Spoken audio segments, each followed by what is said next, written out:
إنها أمريكية عرفت طريقها إلى الجنة.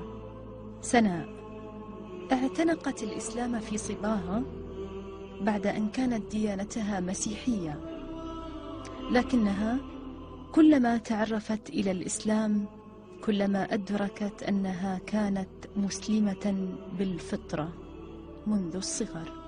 Assalamu alaikum. My name is Sana Vaughn.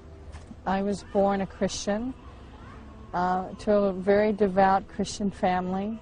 I was the only daughter. And subhanAllah,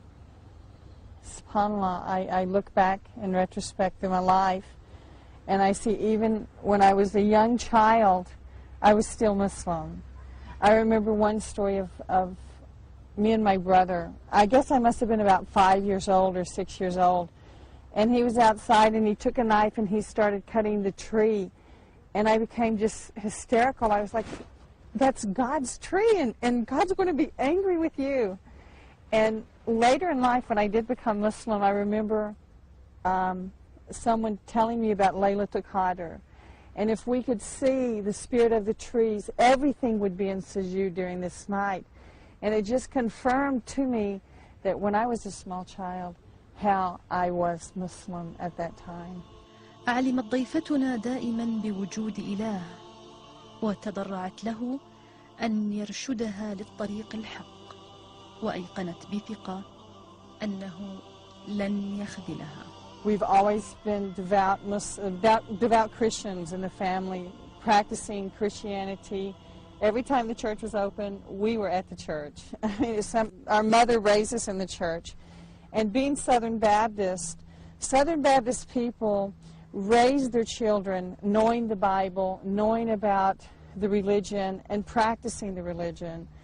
And that's how we were raised. Whenever I look back, we had, never missed church service unless there was just definitely illness in the family. And knowing that, that was our place in life and the rules in following our life. Whenever I was younger, I don't know that I always knew there was a God, and I always knew that one day we would be back in front of God. However that was, I don't really know that I questioned it. I always realized that there was a God. And we've had, I think that for me, my first steps, the first time I ever saw a Muslim, well, I had seen Muslims before, but I never thought about them. I had finished my bachelor's degree and had transferred to a different university to do my master's. And my first day of school, I heard something outside the window. And whenever I got up and walked to the window to see what was happening, there was a man outside, and he started making the adhan for prayer. And I sat and I watched him. It was in January. And he had his sleeves rolled up and his pants legs rolled up. And it was cold. It was cold. It was January. This was Oklahoma. And I thought to myself, my God, he's got to be cold out there. And then all of these other people started coming. And they started lining up behind him. And there was just line after line of people. And when I watched them, I thought to myself, I think they worship their God in the right way. They're worshiping God, And so I went and I sat back down at my seat. And as I sat at my seat, I kept thinking, I wonder what was going through their mind. I would see them bend, I would see them get down on the ground, and I would think, what are they doing in each portion of their prayer? Well, one of these men came into my lab class, and I went and I walked up to him and I said, what were you doing out there? And he said, I was praying. I said, well, who are you praying to? He said, I was praying to Allah. I said, who's Allah? He said, Allah, the creator of the heavens and the earth, God, And I was like, okay. I think I was satisfied because I didn't want him to think I wanted to be a Muslim, because I didn't want to be a Muslim. When you think of where I came from and the Southern Baptist roots and the prejudice of the South and I just knew it was something different. But anyway, I thanked him for his information. I just went and sat down. As soon as I finished class, I went to the library, and I took a book on Islam. Well, I went home that evening, and I read all evening about Islam, and I came back the next day, and the book was sitting on my desk in the lab class, and he walked by, and he said, "What are you reading that book for?" And I said, "Why?" He said, "If you're going to read a book on Islam, read a good book, one that's written by a Muslim, not written by John Smith, or read one by Muhammad Abdullah, or something that you know that would be an accurate information and without bias." And I said, "Yeah, okay." Anyway, the next day, he brought some books to my cubicle, and I read them.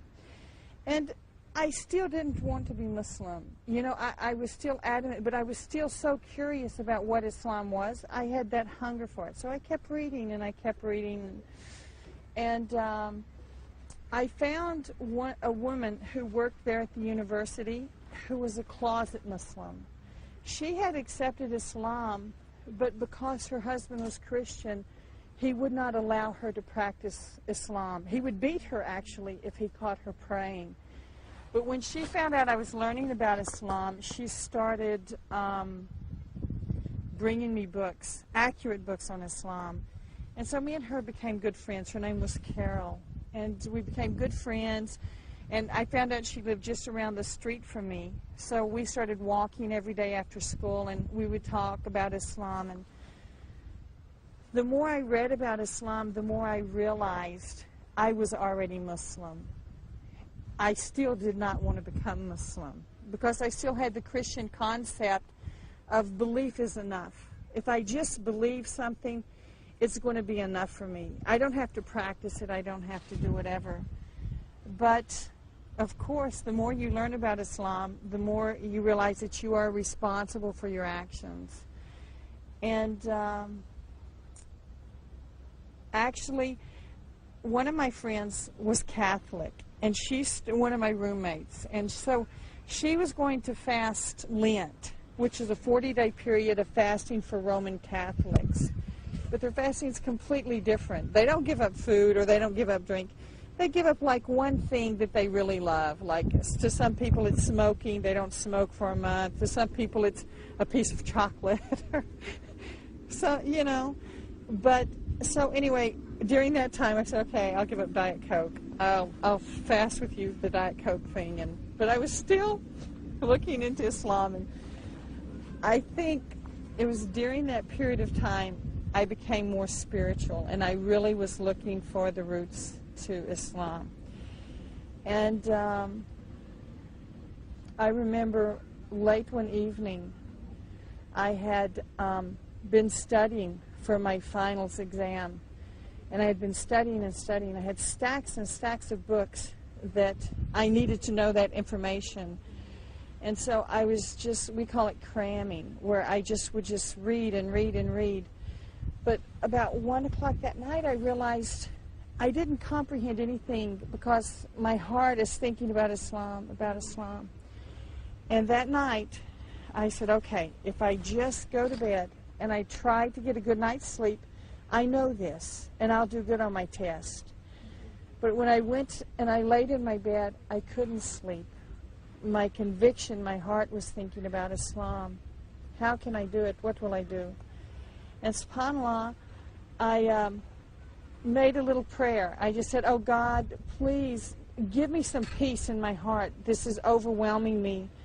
Please just give me some peace in my heart. And nothing happened. So I got on my knees by my bed, and I said, I just poured my heart. I said, God, show me the way to Jannah. I want to go to heaven. I make the promise now, if you show me the way to Jannah, if it's Christianity, I'll be a good Christian. If it's Islam, I'll be a good Muslim. Tonight I make the promise of making my commitment to you. And subhanAllah, I got into bed and I fell fast asleep. It's like I felt the peace come in my heart.